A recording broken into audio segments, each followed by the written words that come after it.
kita telah secara sedar atau tak sedar wariskan penciptaan wang kepada bank komersial. Walhal daripada zaman dahulu lagi wang ni ialah tanggungjawab pemerintah. Tapi di dalam sejarah kita telah dicuri oleh orang yang tertentu, maka kita sedar saja duit kita dicipta oleh bank, swasta. Inilah menjadi masalahnya, sebab wang ialah satu perkara yang penting dalam mana-mana ekonomi, dan wang seharusnya pergi kepada sektor ekonomi sebenar untuk menghasilkan output ekonomi, untuk menghasilkan pekerjaan. Tetapi apabila wang diserah kepada swasta, maka mereka akan lakukan yang terbaik untuk mereka, tak semestinya terbaik untuk negara. Ini yang kita hadapi sekarang. Dua bank terbesar kita di Malaysia ni, sebagaimana di negara lain lah, sama saja, ialah dua bank yang seharusnya mengemudikan ekonomi Malaysia, tetapi 70% daripada pembiayaan mereka adalah kepada personal loan peribadi, pinjaman peribadi.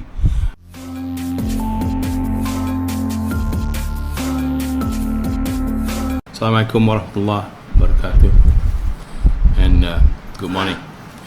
Alhamdulillah Rabbil Alamin. Allahumma salli ala Sayyidina Muhammad wa ala alihi wa sahbihi ajma'in. Alhamdulillah, pagi ini saya akan fokus kepada solusi terhadap masalah-masalah yang dihimpit kita oleh sistem monetary kita. Apakah masalah-masalah tersebut? Secara rumusan, harga barang yang tak pernah berhenti naik, harga lonjakan harga rumah, pengangguran graduan dan anak muda, keciputan gaji mereka, penglebaran jurang miskin kaya.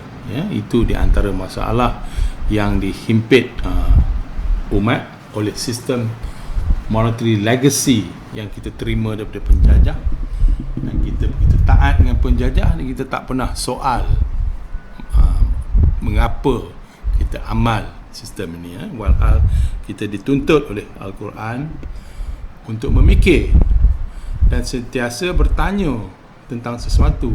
Jadi apabila kita tidak ikut nasihat Al-Quran untuk memikir, maka kita dalam keadaan sekarang lah, apa saja yang orang putih tinggal kita amal, kita tak soal. Itu saya rasa salah daripada seorang tuntutan terhadap orang Islam. Baik, solusi yang kita akan bincang pagi ini dibagi kepada dua. Satu kita panggil perbankan awam, dalam bahasa Inggeris dia public banking. Yang kedua kita panggil wang sovereign. Selalunya kami sebagai monetary reformi, kami takrifkan perbankan awam, public banking, sebagai fasa pertama di dalam reformasi sistem monetary, dan juga sovereign money itu fasa kedua. Dan harap maklum sentiasa di dalam sistem reformasi kami ini, kami tak tinggal tuntutan tuntutan Quran dan Sunnah. Akhirnya kami akan kaitkan dengan ain, ataupun kalau kita boleh capai illah emas dan perak, kita teruskan berdasarkan kepada kaedah usul fiqah. So jangan risau, kami tak akan lupa apabila berbincang tentang ekonomi pun, sekali pun kami tidak lupa tentang kaitan tuntutan kita terhadap Quran dan Sunnah. Baik, yang kita boleh amal secara immediate, secara segera di dalam negara kita yang tidak begitu melibat begitu banyak perubahan, ialah melaksanakan apa dipanggil public banking, perbankan awam. Inilah sebenarnya masalah yang kita hadapi. Kita telah secara sedar atau tak sedar wariskan penciptaan wang kepada bank komersial. Walhal daripada zaman dahulu lagi wang ni ialah tanggungjawab pemerintah. Tapi di dalam sejarah kita telah dicuri oleh orang yang tertentu, maka kita sedar saja duit kita dicipta oleh bank. ya, swasta. Inilah menjadi masalahnya, sebab wang ialah satu perkara yang penting dalam mana-mana ekonomi, dan wang seharusnya pergi kepada sektor ekonomi sebenar untuk menghasilkan output ekonomi, untuk menghasilkan pekerjaan, ya. Tetapi apabila wang diserah kepada swasta, maka mereka akan lakukan yang terbaik untuk mereka, tak semestinya yang terbaik untuk negara. Ini yang kita hadapi sekarang. Bank terbesar, dua bank terbesar kita di Malaysia ni, sebagaimana di negara lain lah, sama saja, ialah dua bank yang seharusnya mengemudikan ekonomi Malaysia, tetapi 70% daripada pembiayaan mereka lah kepada personal loan peribadi, pinjaman peribadi dan personal sector, ya. Jadi ini satu kepincangan yang kita harus sedar dan yang kita harus ubah. Sepatutnya setelah kita menyerah hak kepada mereka untuk mencipta wang, halakanlah sepenuhnya kepada ekonomi tampak untuk meningkatkan output ekonomi dan untuk meningkatkan pekerjaan. Di antara sebab anak muda kita payah nak dapat kerja, dan apabila mereka dapat kerja gaji terlalu rendah, ialah terlalu sikit wang pergi kepada ekonomi sebenar. Dah terlalu banyak kali kami bicara pada ni, kami harap adalah orang yang ambil yang pihak berkuasa ambil maklum, ya. Jadi mudah, besok kita boleh buat, kita boleh arahkan bank negara untuk keluar satu arahan bahawa setiap bank di Malaysia harus ubah dia punya nisbah sektor tampak dengan sektor peribadi daripada 30-70 sekarang ni, 30 kepada sektor ekonomi tampak, 70 kepada loan dan sektor peribadi. Kita arahkan setiap bank di Malaysia sekarang ubah 70% kepada sektor ekonomi tampak, 30% kepada sektor peribadi. Itu saja yang kita perlu buat, ya. Takut kepada siapa? Kita tidak mengancam pun US dollar sebagai international currency. Tidak ada sebab kita takut. Benda ni memang kita boleh buat, ya. Seandainya kita berjaya memaksa bank kita yang kita telah beri hak negara untuk cipta wang untuk ubah tumpuan mereka kepada sektor ekonomi tampak, paling tidak 70% kepada sektor ekonomi tampak dan hanya 30% kepada loan peribadi, maka kita akan dengan serta-merta melihat lonjakan output ekonomi kita, lonjakan pekerjaan, dan apabila telah tercapai hampir full employment dalam ekonomi kita, maka naiklah gaji anak muda kita, ya. Jadi itu perkara yang memang kita boleh buat, besok kita boleh buat, ya. Jadi saya harap pihak yang berkuasa ambil kira lah, ya. Kita tidak minta satu reformasi yang menggemparkan negara. Kita minta hanya perubahan di dalam nisbah pembiayaan bank, ya. Kalau mereka takut, kalau mereka laungkan ketakutan terhadap risiko, kita ada kaedah-kaedah dia. Movement for Monetary Justice ada kaedah dia. Sebagai orang Islam, kita harus ingat kaedah fiqh yang disebut aghnum bi aghrum. Orang Islam tidak layak menerima apa-apa untung melainkan ia sanggup menghadapi risiko. Macam mana kita perbankan Islam takut pada risiko? Tidakkah kita akur kepada kaedah fikih? Ya, kita harus fikir. Jadi masalah kita ni selalu kita enggan berfikir seperti dituntut di dalam Al-Quran, ya. Baik. Saya nak bagi tahu, kita bukan seorang dalam dunia ni, satu dunia anak muda dan graduan menganggur. Saya nak bagi tahu nisbah dia supaya kita semua faham dan sedar, ya, bahawa setiap negara yang mengamal sistem monetary yang kita amal sekarang ni akan menghadapi pengangguran anak muda. Di dunia sekarang 1/5 populasi anak muda menganggur. Seandainya anak muda di dunia dijangka 1.3 bilion, 260 juta anak muda dan graduan menganggur disebabkan mereka mengamal sistem monetary yang kita sedang amali sekarang, ya. Dan bank awam ni ialah bukan satu perkara baru. kita lihat kepada ekonomi negeri China ya, pada tahun 60-an mereka kita boleh panggil ekonomi kampung. Mungkin Malaysia lebih hebat masa itu ya. Tetapi mereka telah melakukan sesuatu yang sekarang meletakkan mereka sebagai satu economic superpower. Apakah yang mereka buat? 4 bank terbesar di China mengutamakan ekonomi tampak, ekonomi sebenar. Di antara 60 hingga 70% pembiayaan daripada bank keempat terbesar di China pergi kepada ekonomi tampak. Bukankah itu satu pengajaran kepada kita? Mengapa kita tak boleh fikir? Dan juga dalam sejarah the Commonwealth Bank of Australia, Bank of Canada, Bank of New Zealand bertindak sebagai perbankan awam pada awal abad 90-an, 1910 to 1920. Mereka melonjakkan output ekonomi negara mereka sehinggalah mereka ditumbangkan oleh kuasa-kuasa tertentu yang tidak suka kepada perbankan awam ya. Kita nak bandingkan kehebatan perbankan awam di antara negara China yang dibangunkan dengan bank awam dan dengan Malaysia yang dibangunkan dengan bank swasta ya.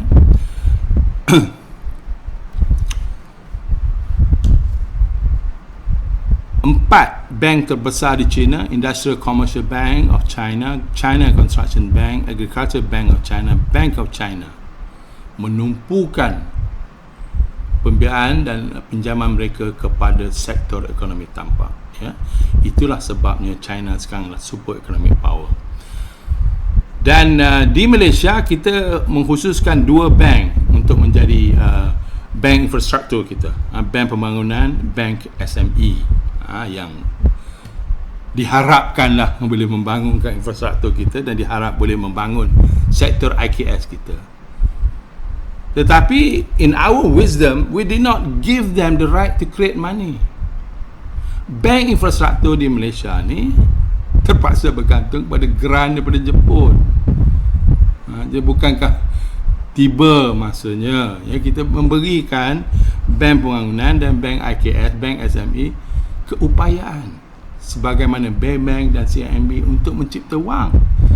Dan apabila mereka dibenarkan mencipta wang dan mereka menghalakan 100% kepada ekonomi tampak, bukankah kita akan melihat satu revolusi di dalam infrastruktur kita, satu revolusi dalam pembiayaan IKS kita ya?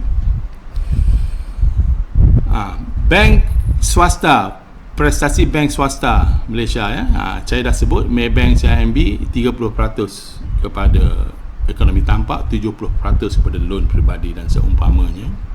Ada satu bank, public bank, 13% kepada ekonomi tampak, 87% kepada loan peribadi dan seumpama ya. Fikir-fikirlah ya.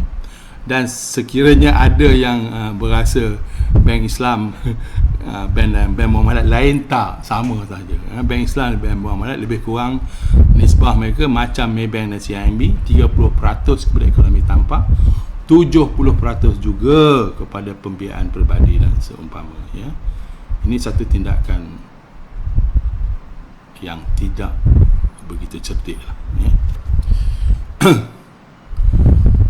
Dan kalau kita kaji di dalam laporan tahunan Bank China, dia akan sebut Industrial Construction Bank of China, the bank always keep in mind its underlying mission of serving the real economy. CCB, China Construction Bank, we pursue the high quality development of the real economy. ABC, we played an active part in supporting the nation's real economy. Bank of China, we continually improve quality and efficiency in serving the real economy. Berapa kali kita boleh jumpa istilah real economy dalam annual report Maybank, annual report CIMB, annual report Bank Islam, annual report Bank Muamalat. Dan perkara ini sama saja negara lain pun ya. Kita tak akan jumpa dalam annual report bank perkataan real economy ya.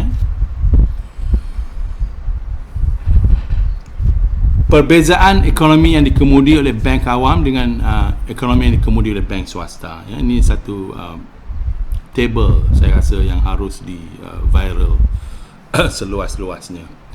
Ekonomi bank awam, wang dihala sepenuhnya ke ekonomi tampak, output ekonomi melonjak. Ekonomi yang yang dikuasai oleh bank swasta, wang dihala sepenuhnya kepada pinjaman pribadi dan seingkatan inflasi melonjak. Matlamat ekonomi bank awam, matlamat bank dan matlamat negara adalah sama. Pembangunan ekonomi menjadi pesat.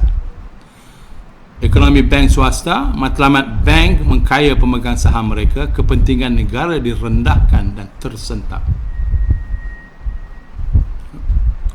Bank melaksana ekonomi bank awam, bank melaksana objektif ekonomi negara. Ekonomi bank swasta, bank melaksana objektif keuntungan pemegang saham mereka. Dan kita akan hadapi penjimatan kos dalam pembinaan infrastruktur negara di bawah bank ekonomi bank awam, dan dalam ekonomi bank swasta, kos keuntungan bank sentiasa ada di dalam setiap projek infrastruktur negara. Dan seandainya kita membida di luar negara bawah ekonomi bank awam, ia akan merendahkan harga bida negara dalam tender projek antarabangsa. Ekonomi bank swasta, mereka akan memberatkan harga bida negara dengan keuntungan yang diperlu oleh bank. Dan akhir kata, keuntungan bank swasta yang saya selalu sebut 34 bilion dan saya diberitahu tahun lepas 44 bilion. Ini apabila kita melaksanakan perbankan awam, 44 bilion adalah hak milik rakyat. Kita boleh belanjakan kepada pendapatan asas B40, pendidikan percuma ke universiti dan juga penghapusan sebahagian cukai. Dan di bawah ekonomi bank swasta, kalau kita pilih untuk berada di bawah ekonomi bank swasta, negara dilanda inflasi, pengangguran graduan dan anak muda, lonjakan harga rumah dan penglebaran jurang miskin kaya. Baik, saya akan pindah kepada solusi wang sovereign yang kedua. Mungkin yang ni selepas fasa pertama kita tunjuk kejayaan, mungkin rakyat dan negara akan setuju untuk mengimplementasikan solusi wang sovereign. Ya, apakah ciri-cirinya? Wang sovereign bermakna kita tarik keupayaan bank swasta daripada mencipta duit. Mereka tidak lagi mampu mencipta duit. Duit hanya dicipta oleh negara, oleh sebuah badan bebas daripada kerajaan. Kita panggil Central Monetary Authority, ataupun dalam bahasa Malaysia, Badan Berkuasa Monetary Pusat, yang tiada kaitan dengan kerajaan dan melapor terus kepada Parlimen. Mereka lah hak pencipta wang di negara. Bank sedia ada ni kita boleh maintain mereka, kita buang hak mereka untuk mencipta duit, dan kita jadi mereka kepada dua jenis bank. Jadi bukanlah bermakna akan mengganggu industri bank, tidak. Kita maintain mereka satu antara dua. Yang pertama, mereka boleh pilih menjadi bank sistem pembayaran. Bank ini hanya urus sistem bayar, lebih kurang macam debit card, ya. Mereka tidak dibenarkan meminjam atau melabur. They only deal with the payment system. Yang mereka dapat income ialah fee, ya, cukup lah tu, ya. Yang kedua, kita hadirkan bank sistem melabur. Mereka tidak terlibat dalam sistem bayaran. Mereka tidak dibenarkan ada akaun semasa, akaun simpanan. Mereka hanya terima duit untuk pelaburan sebagai fund manager, dan pelabur tidak dibenar keluarkan wang melainkan di akhir pelaburan. Ya, jadi kita maintain these two bank, two different type of bank which cannot create money. Dan kita akan hadirkan dua lagi institusi baru. Yang pertama ialah State Investment Bank ataupun Bank Pelaburan Negara. Ia akan ditubuh untuk menerima wang dari kerajaan, daripada Central Monetary Authority, untuk melabur di sektor ekonomi tampak mengikut model perbankan awam, ya. Apabila duit itu dilulus oleh Parlimen dan dicipta oleh Central Monetary Authority, sebahagiannya diserah kepada State Investment Bank yang akan fokus kepada infrastruktur dan real economy negara. Dan tahunan bajet wang yang diperlu negara disedia oleh Jawatan Kuasa Ekonomi, Kementerian Kewangan dan dibentang kepada Parlimen untuk dibahas dan dilulus.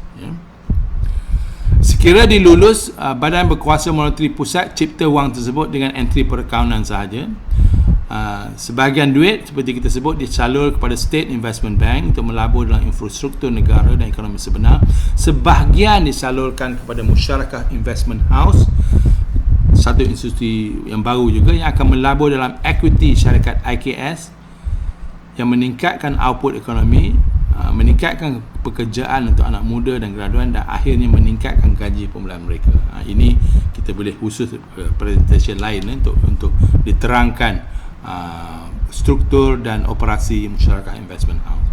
Dan kita juga akan tubuh institusi Al-Hizbah sebagaimana wujud di zaman Rasulullah SAW, ditubuh untuk kawal selia ekonomi dan operasi semua badan penting dalam ekonomi negara.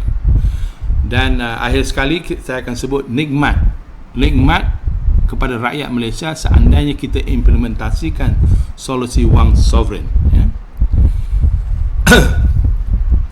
diberi hak cipta wang untuk negara yang mensesarakan rakyat. Bank di Malaysia saut untung sebanyak 44 bilion setahun. Kerajaan Malaysia yang mempunyai hak mencipta duit tapi pilih untuk pinjam duit dari bank terpaksa bayar bunga kepada bank 34 bilion setahun. Jadi sebenarnya 78 bilion setiap tahun adalah hak rakyat Malaysia seandainya solusi wang sovereign dilaksana di Malaysia. Dan dengan 78 bilion setahun ini kita boleh hadirkan yang berikut untuk rakyat Malaysia. Yang pertama, pendapatan percuma kepada semua keluarga B40. Mungkin 500 sebulan ke 1000 sebulan ke. Kita telah membuat perkiraan memang mampu dengan 68 bilion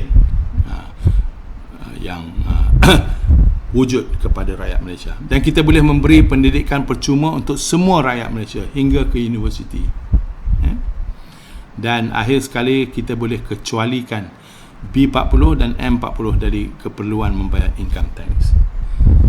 Jadi itulah di antara orang putih kata the low lying fruits, di antara yang kita tolak sebab kita enggan memikir tentang islah mudah yang kita boleh lakukan untuk sistem monetary Malaysia yang akan memberi begitu banyak nikmat kepada rakyat Malaysia, insya-Allah. Terima kasih.